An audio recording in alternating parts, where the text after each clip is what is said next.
اب یہ جو پرندوں کی بولی ہے یا چیونٹیوں کی بات ہے، یہ ضروری نہیں کہ وہ انگلش میں یا عربی میں یا اردو میں تقریر کر رہی ہو سکتا ہے وہ بغیر آواز کے کوئی بات کر رہی ہوں، کوئی سگنل، کوئی میسج دے رہی ہوں.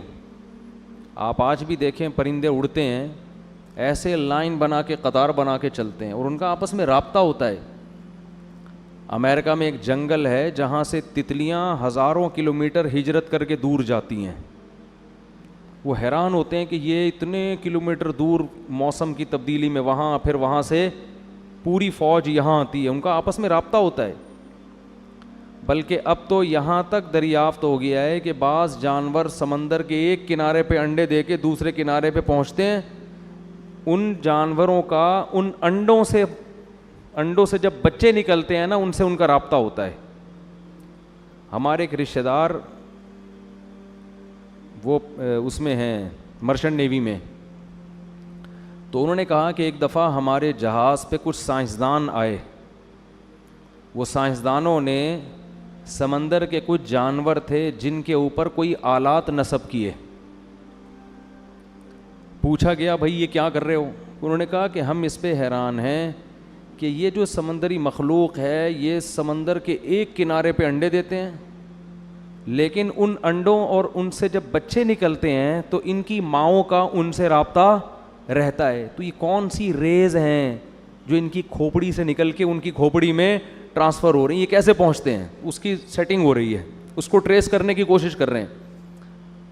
اتنا عجیب اللہ کا نظام ہے. یہ ایسے ہی تھوڑی کائنات خود بخود وجود میں آ گئی اور ایسے ہی اتفاق سے بس ڈارون پھینک کے چلا گیا اور ہماری یونیورسٹی میں اس کو کیچ کر کے لوگ اس پھینکے ہوئے مال کو پڑھ بھی رہے ہیں اور اس فضول ترین لٹریچر کو پڑھا بھی رہے ہیں اور دہریے ہو رہے ہیں. سمجھتے نہیں ہو بات؟ اب موبائل کے ذریعے ہمارے رابطے ہوتے ہیں. لوگ یہ کہتے ہیں سائنسدانوں کی ایجاد ہے سیل فون، کہ آپ کی بات کو یہاں سے وہاں تک پہنچا دیا. سائنس کسی چیز کی موجد نہیں ہوتی، یاد رکھو. سائنس کسی چیز کو ایجاد نہیں کرتی، پہلے سے موجود چیزوں پر مطلع ہو جاتی ہے. یہ بہت خاندانی اور ٹیکنیکل پوائنٹ کی بات ہے. اس کو سمجھنے کے لیے کھوپڑی کا بیدار ہونا ضروری ہے. بہت ٹیکنیکل بات ہے. یہ سائنس کی جتنی ایجادات ہیں نا، یہ حقیقت میں اللہ کی قدرت کی دلیل ہیں. سائنسدانوں نے کچھ بھی نہیں بنایا، پتہ چلا ہے. اس کی مثال ایسے ہے، گولڈ کتنا چمکدار ہوتا ہے نا، کیا خیال ہے؟ گولڈ کو گولڈ کہتے ہی اس لیے ہیں. اولڈ کو پتہ نہیں کیوں گولڈ کہتے ہیں، میری سمجھ میں آج تک آیا نہیں ہے. حالانکہ وہ تو چمکدار کہتے ہیں نا، اولڈ از گولڈ، لیکن اولڈ تو عجیب صحیح ہوتا ہے. ٹھیک ہے نا؟ تو خیر کچھ محاورے چل پڑے ہیں، کچھ چیزیں اولڈ اچھی ہوتی ہیں. خیر اب آپ سونار کے پاس گئے، آپ نے کسی کے ہاتھ میں سونا دیکھا، کوئی لاکٹ دیکھا، کوئی زیور دیکھا. کہاں سے لیا؟ جی مجھے فلاں سونار نے دیا ہے. سونار کے پاس پہنچے، تو نے کہاں سے لیا؟ وہ کہے گا فلاں جگہ. ہوتے ہوتے ہوتے اس آخری شخص کے پاس پہنچ گئے جس نے وہ سونا کان سے نکالا تھا. پہلا وہ شخص ہوگا نا جو مزدور جس نے سونا کان سے نکالا ہے. آپ کہو کہ یار، پہلے تو آپ متاثر ہوئے، آپ نے کہا یار یہ سونار کا کمال ہے کہ ایسی خوبصورت چیز مارکیٹ میں لے کر آیا جس میں نہ زنگ لگتا ہے، نہ وہ پانی سے خراب ہو رہی ہے، نہ ہوا سے. سونے کا یہی خاصیت ہے نا. آپ نے کہا یہ اس کا کمال ہے یار. آپ نے کیا کیا؟ آپ نے کہا یار جس نے یہ گولڈ، میری گھر والی کے ہاتھ میں سونے کے کنگن ہے نا، آپ کی فرض کرو، آپ نے کہا کہ یار یہ بڑے اچھے لگ رہے ہیں. تو آپ نے کہا بیگم یہ جس نے بھی یہ گولڈ دیا ہے نا، یہ بنایا ہے، میں اس کو نوبل انعام دلوانا چاہتا ہوں. اس نے کہا بھائی مجھے کیا پتا، میں نے تو سونار کی دکان سے لیا. آپ پہنچ گئے سونار کے پاس، سیلوٹ کیا آپ نے، یار تمہاری عظمت کو سلام، کیا چمکدار چیز. وہ کہے گا بھائی میں نے تو صرف اس کو کیا کیا ہے، ایک خاص شکل میں ڈھالا ہے، میں نے تو خود کہیں اور سے لیا ہے. آپ کہو گے پھر تم نے جس سے لیا اس کو سیلوٹ ہے یار. آپ وہاں پہنچ گئے بھائی، وہ کہے گا بھائی ہم نے تو خود ہول سیل کی مارکیٹ سے اٹھایا ہے، ہم تو سیل پرچیز کرتے ہیں، باقی ہمیں کیا پتا. آپ نے کہا اچھا تم نے کہاں سے لیا ہے، میں اس کو انعام دلواؤں گا. آپ وہاں پہنچ گئے. جب وہاں پہنچے تو اس نے کہا یار ہمیں تو خام مال ملا تھا, تو ہم نے تو صرف پگھلا کے کچرا الگ کیا اور سونا الگ کیا اور ہول سیل مارکیٹ میں بیچ دیا. تو یہ تو آگ کا ایک خاص ٹیمپریچر ہوتا ہے, اس ٹیمپریچر پہ سونا الگ ہو جاتا ہے اور کچرا الگ. اس دن میں شیر شاہ کی بھٹی میں گیا, تانبا پگھلا رہے تھے, اللہ کی پناہ. تانبے کو نا, کچرا نہیں ہوتا تانبے کا, بھٹی میں ڈالا ہوا ہے اور وہ ایک خاص ٹیمپریچر پہ پانی کی طرح پگھلتا ہے تانبا. تو اس کو چھانتے ہیں, کچرا الگ تانبا الگ. ایسا جہنم کا منظر, اللہ کی پناہ یار. تو خاص ٹیمپریچر پہ بھائی وہ تجربہ کر کے ان کو پتہ چل گیا کہ سونا کس ٹیمپریچر پہ پگھل جاتا ہے, اس سے کچرا الگ سونا الگ. تو ہم نے تو یہ کام کیا ہے, اس پہ تھوڑا سا شکریہ بنے گا ان کا کہ یار کمال ہے آپ کا, ایک خاص ٹیمپریچر پہ محنت کرتے ہیں آپ اور سونے کو پگھلا کے. لیکن یہ کریڈٹ آپ کو نہیں جاتا, تو آپ نے کہاں سے لیا ہے؟ یہ سونا بنانے کا کریڈٹ آپ کو نہیں جاتا, آپ نے کہاں سے لیا؟ تو وہ کہے گا بھائی میں نے تو فلاں ساؤتھ افریقہ میں کھدائی ہو رہی ہے, وہاں سے ان سے ہمارا ٹھیکا چل رہا ہے, ہم وہاں سے کچرا اٹھاتے ہیں. آپ نے کہا یار اس کا مطلب جو وہاں کھدائی کرنے والا ٹھیکیدار ہے نا, یہ پھر اس کا کمال ہے, اس کو انعام ملنا چاہیے, ایسی خوبصورت چیز مارکیٹ میں لا رہا ہے. آپ وہاں پہنچے, وہ کہے گا بھائی یہ تو میرا کمال نہیں ہے, مجھے تو یہ سائنسدانوں نے بتا دیا کہ ادھر پڑا ہوا ہے کچھ مشینیں آلات کے ذریعے. تو نکالنے والے کون ہیں؟ یہ مزدور ہیں. اب مزدور رہ گئے انعام دینے کے لیے. آپ مزدوروں کے پاس گئے, انہوں نے کہا بھائی ہمیں کیا پتہ, ہمیں تو یہاں کچھ چمک والی چیزیں نظر آئی تھیں, ہم نے کھدائی کی, ہمیں سائنسدانوں نے بتایا, جو زمین کے ماہرین ہوتے ہیں, ہم نے نکال کے کچرا مارکیٹ میں پھینکتے رہتے ہیں, صفائی آگے ہوتی رہتی. آخر میں کمال کس کا بنتا ہے؟ جس نے اس زمین میں پیدا کیا. تو پتہ چلا پیدا کسی اور نے کیا ہے, اصل تو اس کا کمال ہے. باقی تو سب اس میں یا تو کچھ تبدیلی کر رہے ہیں یا اس پر مطلع ہو رہے ہیں کہ یہ ہے کہاں. بنانے والا ان میں سے کوئی بھی بولو نہیں ہے. کمال اس کا ہے جس نے مٹی کے اندر سونا پیدا کر دیا. ایسی اس کی کیا اس نے فارمولا بنایا اس کے اندر, وَأَنزَلْنَا الْحَدِيدَ فِيهِ بَأْسٌ شَدِيدٌ وَمَنَافِعُ لِلنَّاسِ. سورہ حدید کا نام ہی لوہا ہے. اللہ کہتے ہیں ہم نے زمین میں لوہا اتارا ہے جس میں لوگوں کے بے پناہ فائدے اور اس میں لوگوں کی تجارت ہے, منفعت ہے. کیسا اسکریپ کا کاروبار ہوتا ہے کہ نہیں ہوتا. لوہا بھی ہے, پیتل بھی ہے, تانبا بھی ہے اور کاپر بھی ہے, پتہ نہیں کیا کیا چیزیں اللہ نے زمین کے اندر اتار دی ہیں. تو جو بنانے والا ہے نا, یہ سارا کریڈٹ اصل میں اس کو جاتا ہے. تو یاد رکھیں جتنی سائنسی ایجادات ہیں اس میں سائنس موجد کسی چیز کی نہیں ہے, کریٹر نہیں ہے. بنانے والا کون ہے؟ اللہ. موبائل کی مثال لے لیں, سائنس صرف مطلع ہوتی ہے اللہ کی بنائی ہوئی چیز پہ. یہ جو آپ یہاں فون کرتے ہو ڈائریکٹ امریکہ میں آپ کی کال ملتی ہے, السلام علیکم. وعلیکم السلام, کیا حال ہے بھائی, طبیعت ٹھیک, سب سیٹ چل رہا ہے, مارکیٹ میں کوئی پرابلم تو نہیں ہے؟ ہاں بھائی ٹھیک. ایک دم آپ کی بات وہاں اور ان کی بات یہاں. آپ بولتے ہو یار سائنسدانوں کا کمال ہے. ایک کمال سے مجھے ایک لطیفہ ضرور یاد آتا ہے سائنس کے کمال سے. ایک آدمی ملتان جا رہا تھا ٹرین میں نا, ٹرین اوپر برتھ میں سو رہا تھا, وہ دیہاتی آدمی تھا. تو ٹرین وہاں جا کے رک گئی, وہ سوتا رہا, اس کو پتہ ہی نہیں چلا. ٹرین دھل دھلا کے واپس آ رہی ہے کراچی کی طرف. تو نیچے سیٹ پہ جو بندے بیٹھے ہوئے ہیں وہ اس کو نہیں پتا, وہ بیچارہ آنکھ ہی نہیں کھلی اس کی. اب جب ٹرین واپس آ رہی ہے تو وہ نیچے جھانک کے نیچے سیٹ والوں سے پوچھتا ہے کہاں جا رہے ہو؟ انہوں نے کہا کراچی. کہتے ہیں سائنس کی ترقی ہے, ایک ہی ٹرین ہے, اوپر والی برتھ ملتان جا رہی ہے, نیچے والی سیٹ کراچی جا رہی. سائنس کی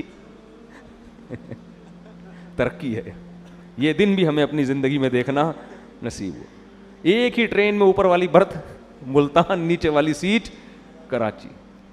تو سائنس کی ترقی کا لفظ جب بھی میں زبان سے نکالتا ہوں نا, مجھے یہ ترقی یاد آتی ہے, یہ والی بھی یاد آتی ہے. تو ہم یہ کہتے ہیں یار ہم ادھر فون ملاؤ, ٹھک ٹھک ٹھک, ایک دم ہماری بات کہاں پہنچنا شروع, امریکہ. وہ وہاں سے بات کر رہا ہے, پتہ نہیں یار یہ سائنس کی ترقی. اصل میں اللہ نے یہ ریز پہلے سے پیدا کر کے خلا میں زمین میں چھوڑی ہوئی ہیں. یہ ریز پہلے سے موجود ہیں. اللہ کو پتہ تھا کہ ایک وقت آبادی اتنی کثرت سے بڑھ جائے گی کہ ان میں جو کمیونیکیشن گیپ ہے وہ ختم کرنا ضروری ہوگا, اور اس ختم کرنے کے لیے زمین میں ریز چھوڑ دو. جیسے اللہ نے زمین کی رگوں میں پیٹرول چھوڑا ہے نا, سائنس نے پیٹرول ایجاد نہیں کیا, دریافت کیا ہے. تو ہماری جو گاڑیوں کے پہیے پیٹرول سے گھوم رہے ہیں, یہ اصل کمال سائنسدانوں کا نہیں ہے, اصل کمال اس خدا کا ہے جس نے زمین میں اس ایندھن کو پیدا کیا. اور یہ ایندھن پہلے دریافت نہیں ہوا تھا کیونکہ پہلے ضرورت نہیں تھی. قرآن کے الفاظ دیکھو, وَقَدَّرَ فِيهَا أَقْوَاتَهَا فِي أَرْبَعَةِ أَيَّامٍ. فرمایا جب ہم نے زمین کو بنایا اور انسان کو پیدا کرنے کا ارادہ کیا تو انسان کی پیدائش سے پہلے ہم نے زمین میں انسان کی بنیادی ضرورتوں کا اندازہ ٹھہرا لیا.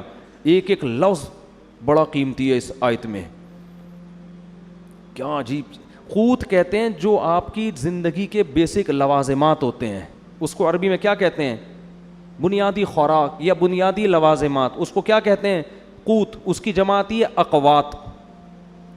قرآن یہ نہیں کہہ رہا کہ انسان کی بنیادی ضرورتیں ہم نے پہلے سے زمین میں پیدا کر دیں. نا نا نا نا نا, پیدا کر دی ہوتی نا تو پھر پتہ ہے کیا ہوتا؟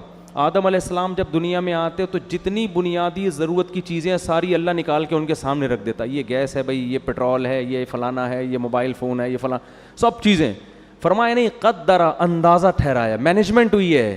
تقدیر کہتے ہیں مینجمنٹ, کہ کس وقت کس چیز کی ضرورت پڑے گی اس حساب سے وہ چیزیں اس کے اندر اس نے, بولو نا, رکھ دیں, پیدا کر دیں. جب حضرت آدم دنیا میں آئے تو کسی چیز کی ضرورت نہیں تھی, بس کھودو, زمین میں پودا لگاؤ, کھاؤ, ٹھیک ہے نا, اور کچھ نہیں چاہیے. جب آبادی بڑھے گی, پھڈے ہوں گے, اس میں لڑائیاں ہوں گی, اللہ نے لوہے کو, انسان ترقی کرتے کرتے کہاں تک پہنچ گیا؟ لوہے تک. اس نے لوہے کے ہتھیار بنانا شروع کیے, اس نے لوہے کے برتن بنانا شروع کیے, لوہے کی پلیٹیں بنانا شروع کی, لوہے کے تیر بنانے شروع کیے اس نے. آبادی بڑھنے لگی, لوگ ہجرت کر کے دور دور علاقوں میں جانے لگے. اب ان میں آپس میں رابطہ کیسے ہو؟ تو سمندر کی کشتیاں لوگوں نے بنانا شروع کی. زمین سے لوہے کو نکال کے لوہے کے جہاز بنانا شروع کر دیے. تو یہ سب چیزیں نا وقت کے ساتھ ساتھ. پھر آبادی جب بہت بڑھنا شروع ہوئی تو 150-200 سال سے بھی شاید زیادہ ہو گئے ہیں, مالتھس نامی ایک شخص آیا, اس نے یہ نظریہ پیش کیا کہ آبادی جتنی اسپیڈ سے بڑھ رہی ہے نا, وسائل اتنی اسپیڈ سے نہیں بڑھ رہے, لہذا 100 سال کے بعد زمین میں قحط پڑے گا اور اتنی غربت ہوگی کہ لوگ ایک دوسرے کا گوشت نوچ نوچ کے کھانا شروع کر دیں گے. یہ مالتھس کی تھیوری تھی. لہذا آبادی کو کیا کرو؟ بولو, روکو. مالتھس کی تھیوری کو گزرے ہوئے 150-200 سال ہو گئے. لوگوں کو جتنی اونچی سطح کا رزق آج مل رہا ہے, ماہرین معیشت کہتے ہیں تاریخ میں ایسا رزق کبھی بھی نہیں ملا. کیوں؟ مالتھس بے وقوف کو یہ نہیں پتا تھا, وہ کیلکولیٹر میں کیلکولیشن کر رہا تھا کہ ٹماٹر پیدا ہونے کی اسپیڈ یہ ہے اور بچے پیدا ہونے کی اسپیڈ اس سے زیادہ ہے, تو ٹماٹر کم پڑ جائیں گے, بچے زیادہ. گندم کی اسپیڈ یہ ہے, بچوں کی اسپیڈ یہ, تو گندم کم ہو جائے گی, بچے زیادہ. اس کو یہ نہیں پتا تھا کمبخت کو کہ بے وقوف آدمی, بچہ پہلے پیدا ہوتا ہے, ماں کی چھاتیوں میں دودھ بعد میں ہوتا ہے, یہ کیلکولیٹر میں نہیں آتا. بہت مشکل ہے بھائی, بات سمجھ. پیدا تو ہونے دو, اللہ چیزیں پیدا کرے گا. گدے گھوڑوں کا دوڑ تھوڑی رہے گا, زراعت ڈبل ہو جائے گی اس سے, اس لیے کہ مشینیں ایجاد ہو جائیں گی. اللہ نے انسان کے لیے لوہا زمین میں اتارا ہے, جس میں قرآن کہہ رہا ہے فیہ منافع, بے شمار منفعتیں رکھ دی ہیں اس لوہے میں. اس لوہے میں ایک منفعت یہ بھی تھی کہ جس اللہ نے انسان کو لوہا نکالنا سکھایا, جس اللہ نے انسان کو لوہا پگھلانا سکھایا, وہ اللہ انسان کو کیا ٹریکٹر بنانا نہیں سکھائے گا؟ کہ بھائی وہ مالتھس تو بات کر رہا ہے بیل سے جب ہل جوتے جاتے تھے, ٹھیک ہے نا, تو مشینیں ایجاد ہوں گی, اور مشینوں کو چلانے کے لیے یہ جنگل کی لکڑیاں نہیں چلائیں گی, زمین کی رگوں میں تیل دوڑ رہا ہے, اس تیل پر انسان مطلع ہوگا. اور پھر دمام میں آپ جا کے دیکھو کیسے کنٹینر لوڈ ہو رہے ہیں پیٹرول کے, ڈیزل کے. کبھی یہ منظر اپنی آنکھوں سے جا کے دیکھو, انسانی عقل حیران ہو جاتی ہے اتنا تیل زمین سے نکل رہا ہے کہ اسے دیکھ کے آپ کہو گے انسان نے تو زمین کا تیل نکال دیا بھائی ٹھیک ہے نا, زمین کی واٹ لگا دی ہے, لیکن زمین کو کچھ بھی نہیں ہو رہا. زمین نے اپنا سینہ کشادہ کیا ہوا ہے, نکالو, یہ اللہ نے تمہارے لیے پیدا کیا. اتنی رزق کی فراوانی, اتنی رزق کی فراوانی کہ ایجادات کرتے کرتے انسان تھک جاتا ہے, مگر وہ ایجادات ختم ہونے کا نام نہیں لے رہی. تو اس لیے مالتھس کا وہ جو تھیوری تھی نا, وہ بھی اب انتہائی بوسیدہ, اور ہماری یونیورسٹیوں میں کچرا جو مال بک رہا ہے نا, جس کو ہمارے پڑھے لکھے لوگ قبول کر رہے ہیں, جو قرآن و سنت کے بھی خلاف, مشاہدے کے بھی خلاف, وہ اس کچرا تھیوری کو پڑھ رہے ہیں, جس کو گورا بھی نہیں مانتا, جس کو گورا کہتا ہے یہ بکواس تھیوری تھی, اس کا نہ کوئی سر ہے نہ کوئی پیر ہے. اس پہ میں نے حوالوں کے ساتھ ایک دفعہ ایک بیان ریکارڈ کروایا تھا. گوروں کے ماہرین معیشت کے حوالے دیے تھے کہ پہلے زمانے میں جو معیشت کو مضبوط کرنے کی تھیوریز تھی نا, وہ سب کی سب وہ کیلکولیشن ساری غلط ہو چکی ہیں, وہ فارمولے چینج ہو چکے ہیں. خیر, تو اللہ تعالیٰ اصل میں کیا کرتا ہے, چیزوں کو پیدا کرتا ہے, انسان صرف مطلع ہوتا ہے. تو پتہ نہیں کیا کیا اور چیزیں ایسی رہ گئی ہیں جو ابھی ہم مطلع نہیں ہوئے ان کے اوپر. تو یہ جو آپ یہاں سے وہاں بات پہنچاتے ہو, یہ بھی اس آیت میں داخل ہے. قدر فیہا اقواتہا, اللہ نے زمین میں انسان کی ضرورت کی جتنے چیزیں تھیں ان کا اندازہ پہلے سے بولو لگا لیا, کہ اس اندازے سے میں ایک چیزیں پیدا کروں گا, اور وہ جیسے جیسے آبادی بڑھتی چلی جائے گی لوگ اس کو حاصل کرتی. جتنی بھی آبادی بڑھ جائے دنیا میں, آبادی کی وجہ سے اگر مسائل کھڑے ہوئے نا, تو یہ اللہ پہ الزام ہے کہ ایک شخص کسی کی دعوت کرتا ہے, جتنے آدمیوں کو گھر میں بلائے گا نا ان سے زیادہ کا کھانا پکواتا ہے. وہ ایسا کبھی نہیں کرتا کہ 20 افراد بلا لیے اور کھانا 15 کا پکایا. تو اللہ بھی کہہ رہے انسان کمبخت, تیرے پیدا ہونے سے پہلے میں نے زمین میں اندازے لگا لیے تھے کہ اس کو کیا کیا چاہیے ہوگا, تو وہ تیری سوچ سے زیادہ ہیں, کم نہیں ہیں. سمجھ میں آ رہی ہے تو ٹھیک ہے, نہیں تو رہنے دو, جیسے چل رہے ہو ویسے ہی. 2 بچے ہی اچھے, 2 بچے ہی اچھے. وہ ایک آدمی فیملی پلاننگ میں جاب کرتا تھا, محکمہ منصوبہ بندی میں, تو اس کے 12 بچے تھے. تو کسی نے کہا خود تو دوسروں کو کہتے ہیں 2 بچے ہی اچھے, خود 12 رکھے ہوئے, کہہ رہے ہیں ان میں اچھے صرف 2 ہی ہیں, ان میں اچھے صرف 2 ہی ہیں. ٹھیک ہے, تو میں نے صحیح کہا تھا 2 بچے ہی اچھے, باقی سارے گندے. لیکن الٹے لطیفے بھی بنے ہوئے ہیں. ایک آدمی کے 24 بچے تھے, کسی نے کہا تمہیں فیملی پلاننگ والے تنگ نہیں کرتے آ کے؟ کہتے ہیں آئے تھے, وہ اسکول سمجھ کے واپس چلے گئے. ٹھیک ہے نا. تو خیر, تو قدر فیہا اقواتہا. تو اب یہ دیکھو حضرت سلیمان علیہ السلام نے جو چیونٹی کی آواز سنی, اس سے ہمیں پتہ چلتا ہے کہ ان جانوروں میں آپس میں کیا ایک مضبوط نظام ہے. شہد کی مکھیوں میں ہے, دیمک میں ہے. دیمک جو اپنا گھر بناتی ہے نا, اس پہ باقاعدہ کتابیں لکھی گئی ہیں سائنسدانوں نے, کیا شاہکار, مل کے کام کرتے ہیں سب آپس میں, کام ڈیوائیڈ ہوتے ہیں, تو نے یہ کرنا ہے, تو نے یہ کرنا ہے. ٹیمپریچر کو مینٹین رکھنے تک کا اللہ نے علم عطا کیا ہے دیمک کو. دیمک جو بناتی ہے نا مٹی کا گھروندہ, آپ اس کو ہلکا نہ سمجھیں, اس میں ٹیمپریچر کیسے مینٹین ہوگا, وینٹیلیشن کا کیا انتظام ہوگا, ان تمام چیزوں کی کیلکولیشن کر کے دیمک گھر بناتی ہے. میں نے دیمک کی گھر پہ ایک سائنسدان کی پوری کتاب پڑھی ہے, میں پڑھ کے حیران ہو گیا کہ یار دیمک کے پاس اتنی کھوپڑی کہاں سے آ گئی. ایسا ہی نہیں. اب یہ چیونٹیوں کو دیکھو جو گھر بناتی ہیں, جو بل بنانے کے بعد جو باہر ان کا چیونٹوں کا اور چیونٹیوں کی جو بجری پڑی ہوئی ہوتی ہے, کیسی گول گول, کیسی خوبصورت انداز سے ہوتی ہے نا. ابھی کچھ دن پہلے میں نے کیا دیکھا, ایک چیل نے اٹیک کیا نا, میں جا رہا ہوں ایک دم نیچے آئی ہے, میں ڈر گیا کہ یہ تو ایئر اٹیک ہو رہا ہے, اللہ خیر کرے. کیا ہے, نیچے ایک تنکا پڑا ہوا تھا, اس کو اٹھا کے لے گئی. کیا اللہ کی قدرت کی دلیل ہے یار. جگہ جگہ سے تنکے جمع کر رہی ہے, کیوں؟ اس کے انڈے دینے کا وقت آ گیا ہے. اسے اللہ نے سکھایا اب تو انڈے دے گی, پہلے تیری شادی ہوگی پھر تو انڈے دے گی, اور اب ساری زندگی انڈے ہی نہیں دینا, تو نے کچھ کام بھی کر. کہتے ہیں نا انڈے دے رہے کہ یہاں بیٹھ کے, لوگ کہتے ہیں نا. گھروندہ بنا رہی ہے, اپنا گھونسلہ بنا رہی ہے. کتنے خوبصورت خوبصورت گھونسلے پرندے بناتے ہیں, کیسے ان کو آپس میں ان کو جوڑتے کتنے خوبصورت انداز میں ہیں. آپ یوٹیوب پہ سرچ کریں. اچھا, انگلش میں جو ڈاکومنٹریز ہیں جانوروں پر اور عربی میں ہیں, ان میں بڑا فرق ہے.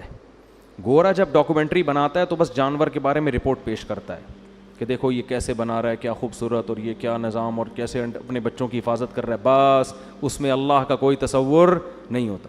عرب جو ڈاکومنٹری بناتے ہیں نا, یا اسی کو انگلش میں جب ٹرانسلیٹ کرتے ہیں گوروں کی بنی ہوئی, اس میں جگہ جگہ قرآن کی آیتیں لے کر آتے ہیں اور بتاتے ہیں کہ یہ کس کی قدرت کی دلیل ہے. تو بھائی جو بنانے, یہی تو کافر مسلم میں فرق ہے. کافر کو بنی ہوئی چیزوں سے دلچسپی ہے, بنانے والے سے کوئی سروکار نہیں ہے, اور مسلمان کو بنی ہوئی چیزوں سے اتنی دلچسپی نہیں ہے جتنی بنانے والے سے ہے. ذالکم اللہ ربکم خالق کل شیء. اللہ جب اپنی بنی ہوئی چیزوں کا قرآن میں تذکرہ کرتا ہے نا, تو کئی جگہ قرآن میں آ کے کہتے ہیں ذالکم اللہ, یہ ہے تمہارا اللہ جو تمہارا رب ہے, یہ ہے. گویا ہاتھ سے اللہ اشارہ کر رہے ہیں, یہ ہے رب.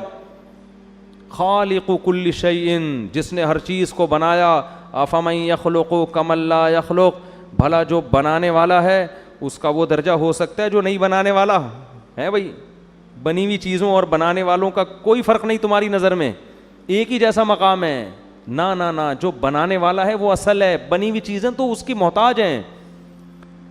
تو حضرت سلیمان علیہ السلام کے اس واقعے میں بہت اسباق ہیں. ایک تو ہمیں یہ نالج پتہ چلی کہ جانوروں کا آپس میں ایک بہت مضبوط لنک ہوتا ہے, جس میں وہ ایک دوسرے کو اطلاع بھی دے رہے ہوتے ہیں.